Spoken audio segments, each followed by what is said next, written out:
So as we start Proverbs 31, it's another passage that we can really easily gloss over. There's some stuff in here that just reads well, it's nice, and it can prevent us from not taking in the significance of what it is that we read.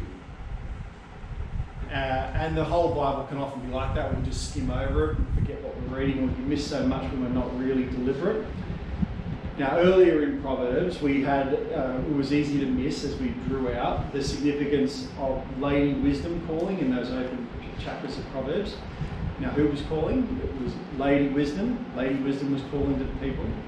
And for a book, the Bible, that's so often that we hear described as a book that's rooted in patriarchy, it's rooted in male dominance of women, it's rooted in misogyny. And if this is true, then why is it that the wisdom is characterised as a woman? Lady wisdom is the wisdom. It's characterised in the feminine. Why is it that we have a female voice calling to the people to follow her path? That's hardly the approach of a society that is exemplifying wisdom in the feminine. That wouldn't be what a society did if they're trying to keep women down. And the critique of the Bible being anti-woman is not only unfair, but it's also untrue. And yes, men and women are described throughout the Bible differently.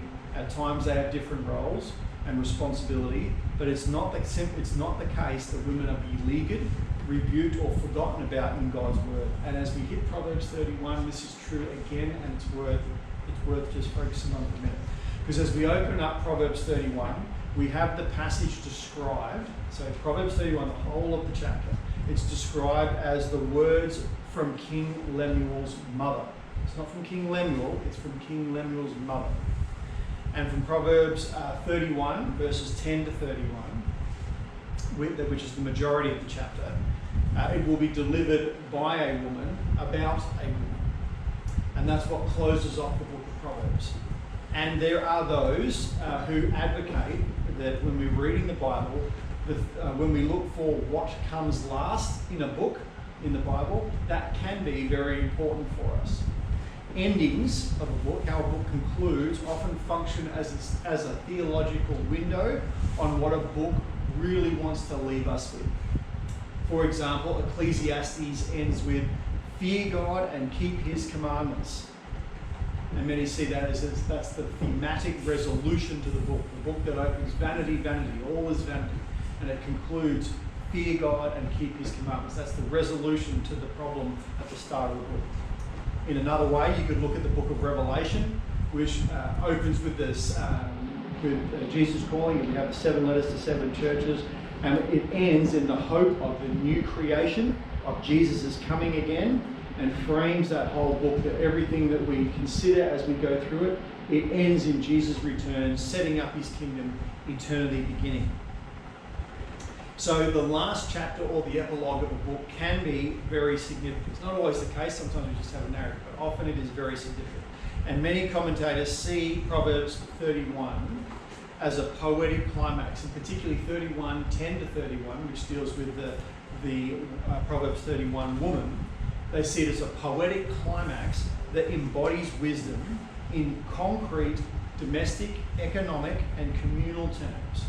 We have had Lady Wisdom calling to the people. That's kind of in the abstract, Lady Wisdom calling.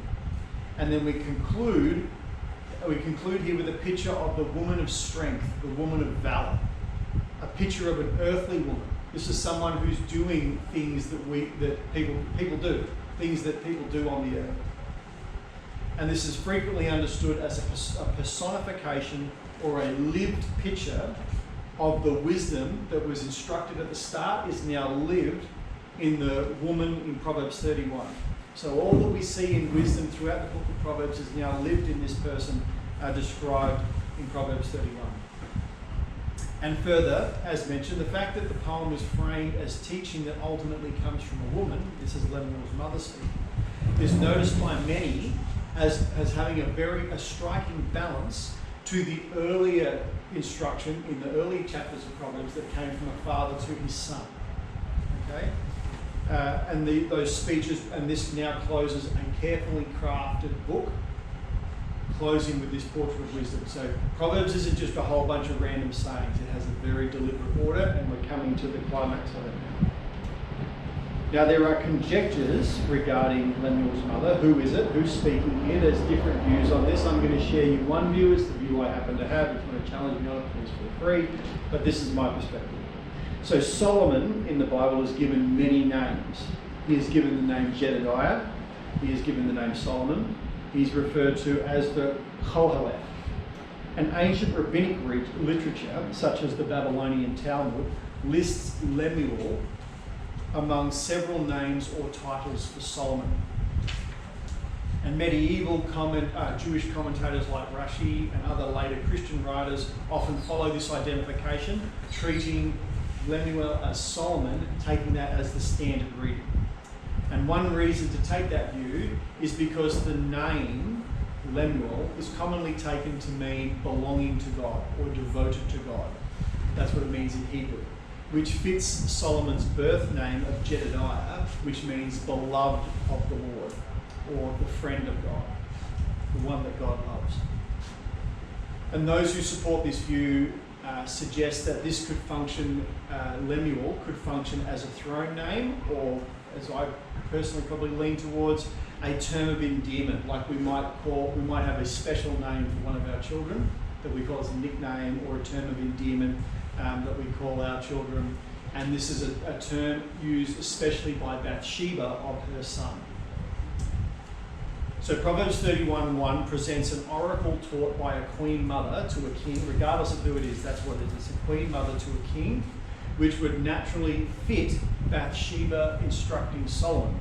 And that can be linked, if you want to do it in your spare time. You can look at 1 Kings 1:2, where Bathsheba appears as an advising queen mother to Solomon. And you can also see this in Proverbs 1:8 and 4:3, where Solomon speaks of parental instruction.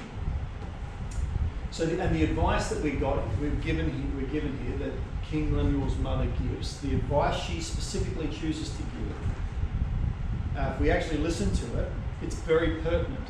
And if it is Bathsheba who's speaking, giving advice, if we listen to the words of Proverbs 31 and the advice she gives, could this be advice that Bathsheba is giving Solomon in light of the weaknesses and temptations experienced by Solomon's father, David? And if we have that in context, we'll start to see some things that we'll pull out as we go. Proverbs 31, verse 1 to 3. The words of King Lemuel, the pronouncement which his mother taught him. What, my son, and what, son of my womb, and what, son of my vows? Do not give your strength to women, or your ways to that which destroys kings. And this indeed would be Solomon's temptation, because the sin that saw Nathan declare to David that the sword would not depart from his house, that was born in David not being on the battlefield with his soldiers, but rather on his balcony lusting after Bathsheba. And this is also what we see throughout the Bible. We often see a parent in the Bible described as struggling with a particular sin and if unrepented and dealt with, the son then follows that pattern. For example, Abraham is rebuked for lying to Pharaoh about his wife Sarah, and then he travels later on in the book, and he's travelling, and he lies again to another ruler about Sarah, and both times he gets into trouble. And then later on, Isaac, Abraham's son, does the same thing with his wife Rebecca. And this sin transfers. It's not dealt with, and then the son falls prey to it too. So David, King David, he amasses wives to himself, even though the Torah commands that he is not to do that. It is not for kings to amass wives. It's always to be one woman, one man. But David doesn't. He amasses numerous wives. And all of this leads to 1 Kings 11:1-8, where it tells us that Solomon does the same thing. Solomon amasses himself 700 wives, and they turn his heart away from the Lord. So do not give your strength to women. See the plural here. There's a plural noun here. And we'll later see that the value and the strength of the righteous woman, singular. And in a world that tempts, and you young people need to pay attention, the world tempts us and tempts young and old, but tempts it with the promise of promiscuity. in that we should seek the many, sexual intimacy with multiple partners. And we should take note of this here. A son is to be blessed with the wife of his youth. That's a singular wife of his youth. But modern culture tries to turn this around and encourages young people to seek many, and this is not the way of God. Okay, Proverbs 31, verses 4 to 7. It is not for kings, Lemuel, it is not for kings to drink wine, or rulers to desire intoxicating drink. Otherwise they will drink and forget what is decreed, and pervert the rights of all the needy. Give intoxicating drink to one who is perishing, and wine to one whose life is bitter. Let him drink and forget his poverty, and remember his troubles no more. So verse 4 declares that it's unbecoming for kings to indulge in wine or strong drink, emphasising repeated negation that this is not for kings, this is not for rulers to engage in. And that's stressing accountability of leadership, accountability of those in royalty. And this is important because you and I are not kings and queens, but we will be leaders in certain contexts. Do we lead, or do we provide example in our lives? Do we lead, or do we provide examples to other people at work, or in our community, or in our household? And if we're in a position of leadership, if the other people are looking up to us, then we need to follow these instructions as well. Leaders are to moral restraint, and intoxication impairs our clear judgment, essential for the role of leadership that we play, regardless of what it is. And verse 5 warns rulers and leaders to also not to forget what is decreed, okay, relating to laws or edicts or commands. These are to be honoured and respected from the top all the way down. God hates unequal weights and measures. And one way that we, or society, can pervert justice is to forget how we have governed in the past and apply different standards over time. We can, quote, pervert the rights of all the afflicted, end quote. And God's call to his people is to live justly and to establish clear rules and promote justice. Those commands are clear. You can find them in Proverbs 16:12, Deuteronomy 16:18-20, and many other places. And this is a real issue for us today. Because how often do we see, if we look in our society, we see the prosecution of two people in the legal system, two people guilty of the same crime, and very, very different results in their sentencing. Very, very different results in their punishment.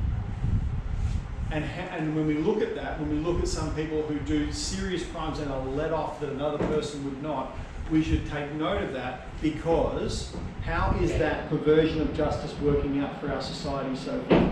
Is crime going up? Is crime going down? Is crime staying the same? In a desire, and it is a true desire of today, in a desire to have compassion and empathy, the desperate desire of some is that they desperately want to believe that every person, regardless of what they have done, deep down is a good person, and everybody can be rehabilitated and released back into society, and there will be no problems at all. And unfortunately, that is not always the case. If we are judging, if we are enforcing the law, this should be with equal weights and measures to everybody. In verse 5 and 6, there's a pivot from that moment that we can be a bit confused about, considering the earlier commands on wine. In verse 5 and 6, we have, give strong drink to one who is perishing, and wine to those in bitter distress. But hang on a minute, we just had alcohol as being bad. Are we regressing here? Now this is an instance we just need to stop and be careful, judicious, and we need to look at this carefully, because we have a very specific instruction here. This is an instance where alcohol can be used. This is what we would think of perhaps as a medicinal use to numb suffering for the dying and heartbroken. And this is not a universal, this is not a command, oh, you're having a bad day, just... That is not what we're talking about here. There is a contrast here between indulgence and selfish excess, and a merciful relief given to someone, akin to what we might think of as in modern palliative care, when someone is in a lot of pain and This isn't a command for euthanasia, but it's trying to promote relief in a very painful, tough situation. Okay, Proverbs, 8 and 9. Open your mouth for the people who cannot speak, for the rights of all of the unfortunate. Open your mouth and judge righteously and defend the rights of the poor and needy. Okay, that's worthy calls. Very, very important calls to us. But how often do we take that advice? How often are we willing to speak for those who can't speak and defend the rights of the poor and needy? So, do we do that? How often do we do that? Do we do it at all? Now, is this a call in the modern society? This is a call in the modern society that a lot of people have a lot of affinity to, where we have increasing handouts and offerings to the ever-growing proportion of our society that is classed as in need or poor. Is this a call to us to just willy-nilly give away and to keep increasing spending to give to anybody that is classified as in need or poor? Well, no, actually, because sometimes the correct thing to do is to offer a hungry person food, and that's good and right and proper. However, sometimes the offer of resources to someone who's claiming to be in need is not a good thing. Providing money to an addict that's just going to go and spend the money on gambling, alcohol or drugs is no kindness to them. So we are to judge in our giving righteously. And the rights of the unfortunate, maybe we need to advocate for something that will give them the opportunity to step up, improve their well-being and integrate into society.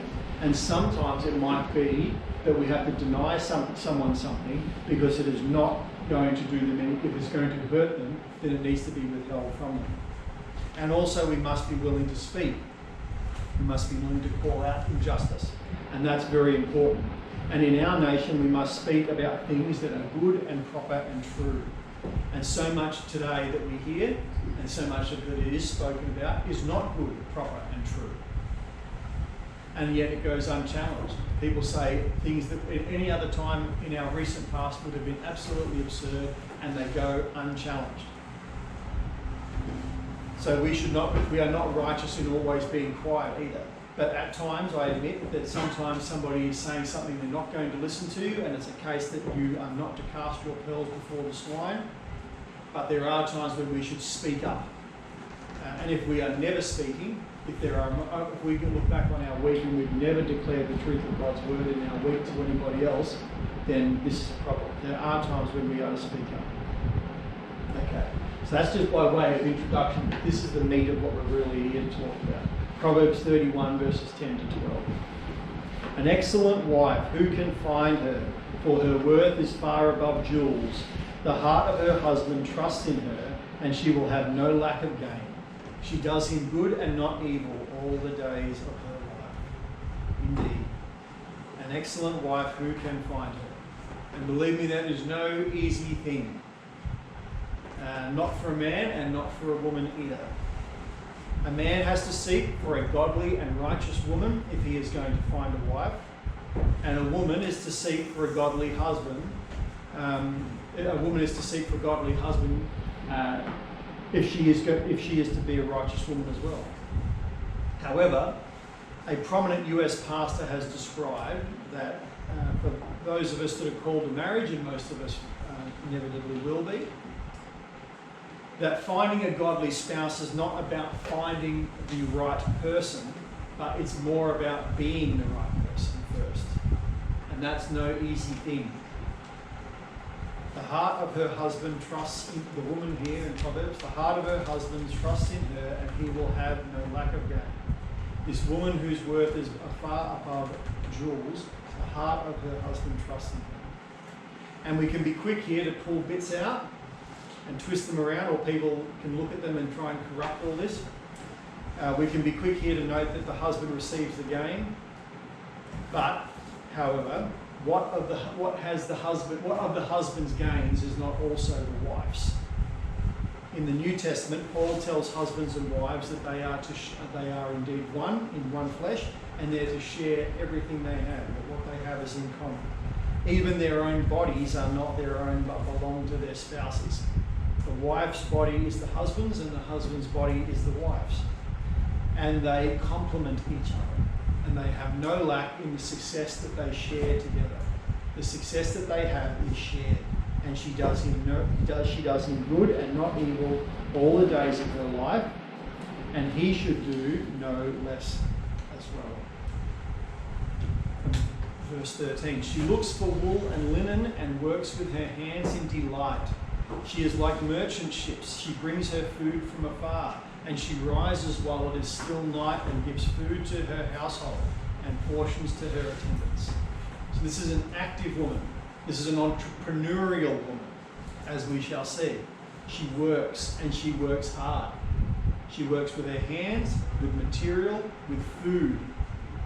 She's conscientious. She goes out and seeks things out. She rises while it is still night. And in many commentators of Proverbs that I've heard, they said that many Christian commentators describe Proverbs 31, and they say, we think back to it, they're talking about Proverbs 31, and they get to this bit and they say, I can't help but mention my mother. And they say that, and it seems to be an enduring characteristic of these people talking about the Bible, is their mothers were all early risers, God-fearing mothers who got out of bed very early, getting to the business of the day early. And this is no get-out-of-jail-free card for the husbands either, because if you look at the godly men of the Bible, one of the characteristics that they have is they get up early. Paul worked night and day, even in travail, and Joshua was one who is, when the angel of the Lord meets him, he meets him first thing in the morning when he gets up early and starts his day. But back to the Proverbs 31 woman, this is a woman at work. Proverbs 31 from 16, she considers a field and buys it, and from her earnings she plants a vineyard, and she surrounds her waist with strength and makes her arms strong. She senses that her profit is good, her lamp does not go out at night, and she stretches out her hand to the distaff, and her hands grasp the spindle. So for the young people that we have here today, the modern world has a very strong and enticing message to you all. Teachers, parents, relatives, friends, social media influencers, celebrities today, many people around you, so many people will be telling you that what you want to pursue is you want to pursue it all. Because you can have it all, baby, all of it. You can do whatever you want. That's no small part of the message given to people today. Oh, us oldies too, but for our young people, you can have it all. And if there is something preventing you from having something, well then that's a problem, that someone else is preventing you from your ultimate success, because you should be able to live your best life. You should be able to have it all. Unfortunately, to most people today, having it all largely refers to things that are inconsequential and insignificant. Most Gen Zers, and that's most of you guys, today report that they would, if they could pursue any career, the majority of them, that's well over half, say if they could pursue any career, an influencer would be good. If possible, that would be what I'd like to do in my life. And life goals, what would you like to pursue in life? What they report in the majority are things like travel, having a creative outlet or multiple creative outlets, maintaining my fitness goals, as well as experiences. We want to go on trips with friends. We want to go to concerts. We want to go to great shows, entertain. We want to be entertained. And even those that came before those Gen Zers, the millennials and the Gen Xers, they were also, that's back my generation, we were also similarly promised something similar. We could have it all. You know, the world's your oyster, go and get it. And this, my generation, we've pursued similar things. Travel, experiences, pursuing careers. And if we have a look at people and look at what they report about their well-being, what has all this led to? Australians have more cars than they've ever had before. They have bigger houses than they've ever had before. They travel more regularly and to more places and internationally than ever before. They eat out more times each week than ever before. And all of this, what has it led to? Rising rates of depression, anxiety, meaninglessness, and unfortunately, and it is unfortunate, it is absolutely tragic, suicide. Because this isn't the path. This is a path that is promised. This is the path that you can go on to have it all. If you want to have everything, these are the things to go after. But on that road, all the things with meaning were lost. They were forgotten. Because the things that matter are a relationship with God, your faith, your family, true friendships, that's true community where you can actually see the people in front of you and that you care about, children, having children, mentoring children, meaningful and honourable and work that is valuable and contributes to something. These things were largely dismissed, and society and households and individuals have become more atomistic. People are more disconnected from other people than they've ever had before. We're having less children than they've ever had before, or no children at all. Families are becoming less common, and the shift has been dramatic. Households in Australia, only child households, have doubled from 1980s to the 2020s, as the number of women, also has doubled the number of women who choose to remain childless. So single households, double. Number of women who choose not to have children, double. And the age of first birth for women have increased, and infertility rates have also increased. And a lot of this is because they're told to young men and women that you can put off having children and you can do this when you're good and ready if you want to do it at all. And the Bible's depiction of women is often maligned as something akin to being relegated to the kitchen and just raising endless children, or maybe having endless children. But the woman described as having a worth far above jewels, this is not the picture painted of her at all. This is not what we see here at all.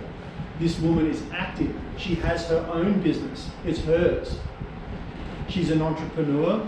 She's already described as being active in buying and selling materials and food stuff. She's trading. She's active in trade, and she's a successful trader. So much so that the money that she's earning from her own business, she's investing in property, and she's bought a field and she's planted a vineyard. She's doing well. She's doing very, very well. And whose money is she living off? Hers. It's hers. It's the earnings, the word here for the earnings, the wages she's got, the money that she has. Literally in the Hebrew, it means that she has what we would translate as something like money. It's the work of her palms. So she trades in the work of her hands. And she surrounds her waist with strength, which symbolises moral and spiritual resilience. That's what girds her. That's akin to a call to male to gird up his loins like a man. Her strength is like an armour or belt that steadies her and readies her for action and for anything that comes across that is a trial. And this is something far beyond physical strength, although she has this too. This is courage, resolve, and godly empowerment, which enables her to work diligently. In the Proverbs, woman is clothed with honour, or translated dignity. And these virtues define her, and they outshine her material garments, and we'll come back to that. But also in strength, she's strong. She's physically strong. She works, and it makes her arms strong. There's a physical work here. It's hard work, but there's a strength that affords her also. And she's a hard worker, and she works long days. Her lamp does not go out at night. She stretches out her hands to the staff. You want to know what the staff is? That's the staff that holds the textile fibres for spinning, when you're spinning fabric. And she's sourcing material and selling in the workplace. And in her profit, she invests in land. And then, in her spare time, she decides to tend up a vineyard. And she's up early every morning and up late every night. And you have to be to maintain that kind of schedule. Ever working diligently and successfully in her work. And again, just to be clear, on caveat here, this is not a call for husbands to find yourself a godly wife and get her out there working and put your feet up on the desk. Because again, we see Paul calling us to follow his example as he followed Christ.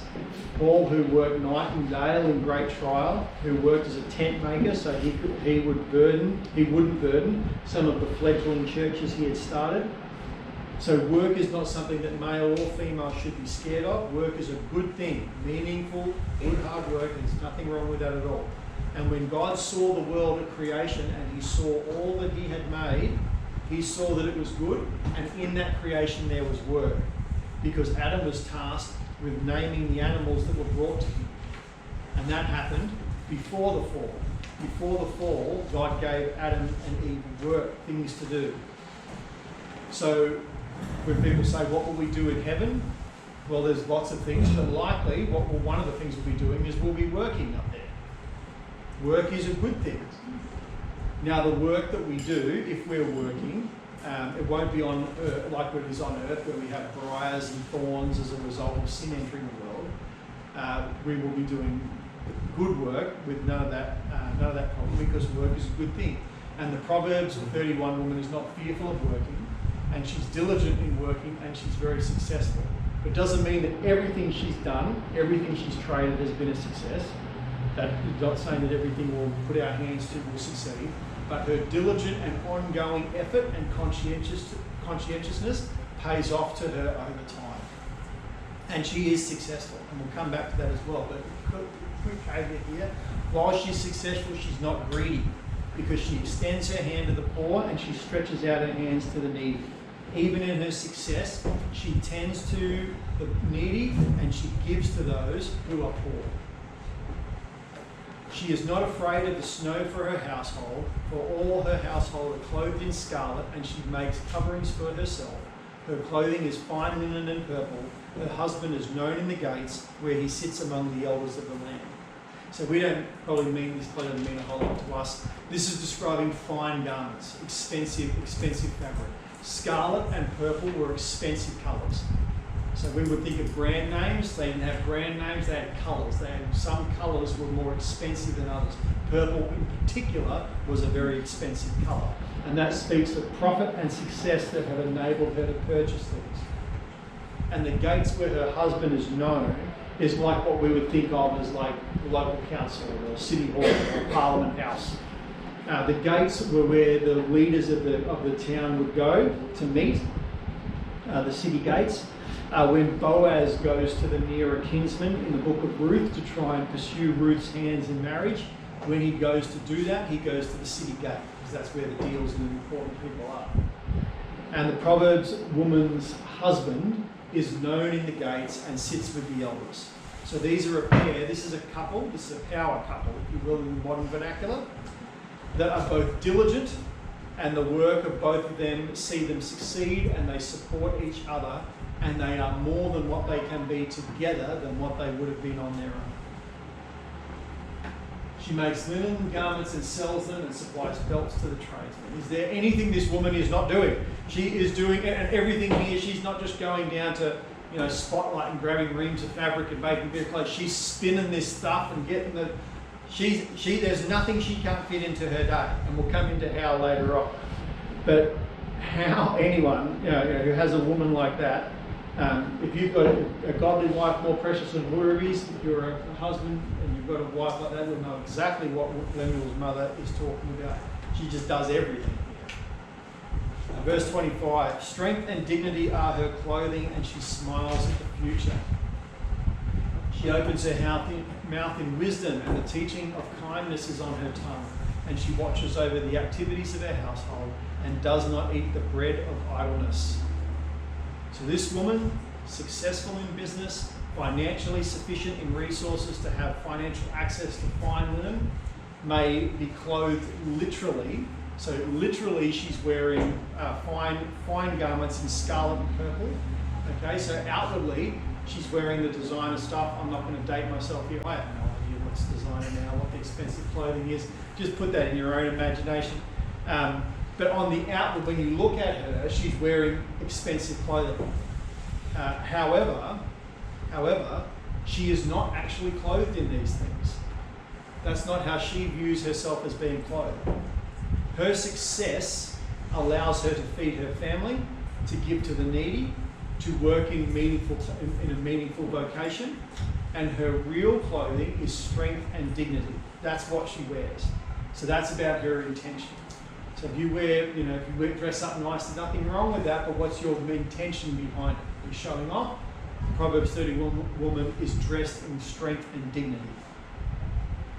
And she speaks wisdom herself. As Lady Wisdom speaks, so does the Proverbs 31 woman. And she speaks kindly. And all that she is doing, she is mindful of these things, and she does not eat the bread of idleness. Now write that down somewhere, and that's a word we should really take to heart. Bread of idleness. Make note of that. Stick that on your phone screen. The bread of idleness. Stick that on your computer or on your TV. Have that written on things that waste your time, that are stealing from you. The bread of idleness. And when you engage with those things, ask yourself, am I eating the bread of idleness here? That is just a wonderful phrase.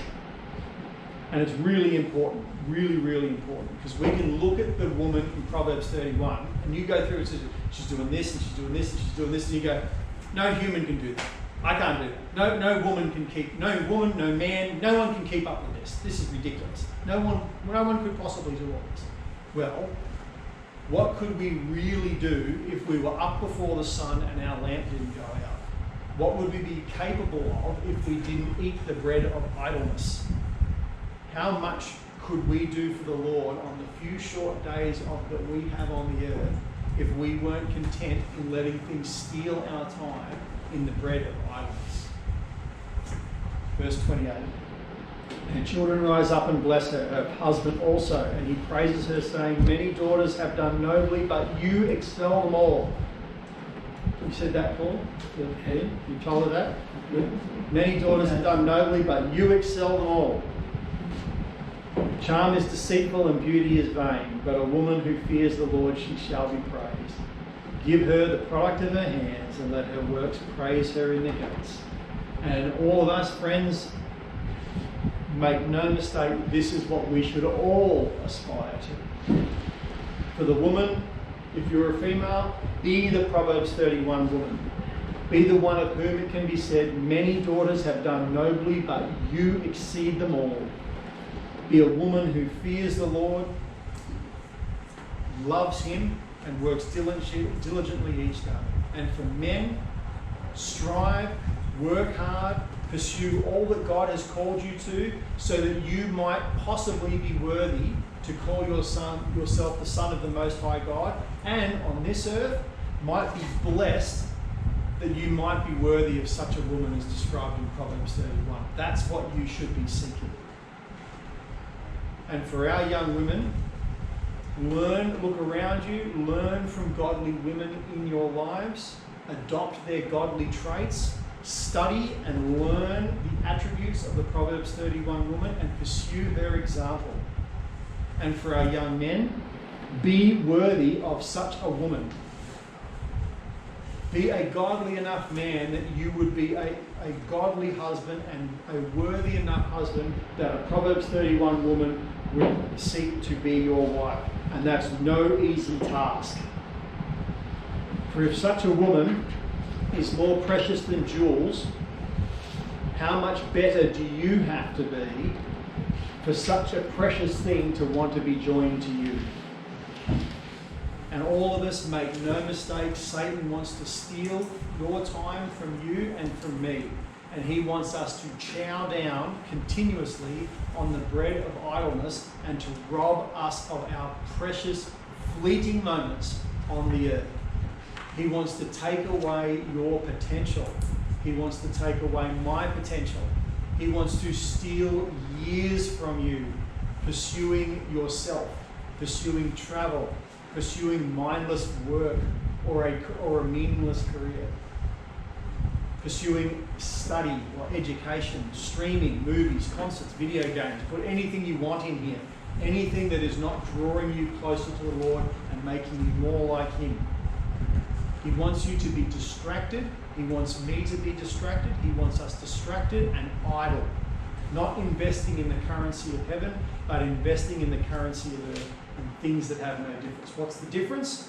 One thing is that we invest in things that draw us closer to God, or we invest in things that pull us away from him. And because for will memories of overseas travel, or a great car we once owned, a fantastic coffee we once drank, a great meal we once ate, a great movie we once saw, a series of accomplishments in degrees or letters after name, work accomplishments or awards, will any of that comfort us when we come to the end of our life on earth? Can any of these things love us back? So much of what is put on in front of us each day seeks us to call us to focus on the things that we want, the things that will bring us temporary pleasure. And there is no better name for all those things than the bread of idleness, because it's stealing your time from you. Because the great joy of this life is to know God and to make Him known to others, to have a relationship with the one who literally formed all that we see and experience, who literally made the universe and made each of us. And we can do this through His Son who died for us if we repent of our wickedness and turn from our wicked ways, and we can have the hope of heaven when our life ends. But until then, we can walk in a community with each other as brothers and sisters in Christ, but apart from God, apart from the joy, the true thing that we're here to do, to have a relationship with God, apart from that, a man can walk with his wife and a wife can walk with her husband all the days of their life. And young people, the world is trying to steal that from you, telling you you're better off to walk on your own. Now, walking on your own is better than marrying an ungodly spouse, don't get me wrong, but goodness me, getting to my age, I can tell you, I met my wife late in my 30s, and I wish I'd known her sooner, and I would have, so I could have married her sooner. Because so much of my life, I didn't get to spend it with her. I didn't get to share it with her. And I can tell you, I've worked all over the world, I've travelled all over the world, and it doesn't mean a thing. And the only one thing that would have made it a little bit, a touch more meaningful, is if I shared it with her, which I didn't get to do. I did it with myself. What's the point of reminiscing on something I did without her? I wish I could have shared all that with her, but I didn't get the chance. So don't settle. And that's settling in many different ways. So for our young women, find a godly husband who loves the Lord and loves Him more than you do. Someone who is worthy of your love and devotion. And for our young men, find a godly wife who loves the Lord more than you. It's funny how these things work out. And you'll think, I wish I had a faith like yours, and your wife will say exactly the same thing back to you. Find the woman, for young men, find the woman who you would literally die to protect. The one who means more to you than your own life. Find that woman. Because the world is lying to us. And if any of us are eating the bread of idleness, stop doing it now and pursue after the example of Proverbs 31. Young men, be worthy of such a woman. Young women, be the Proverbs 31. And don't either of you eat the bread of idleness, but rather devote yourself to all things that the Lord has for you.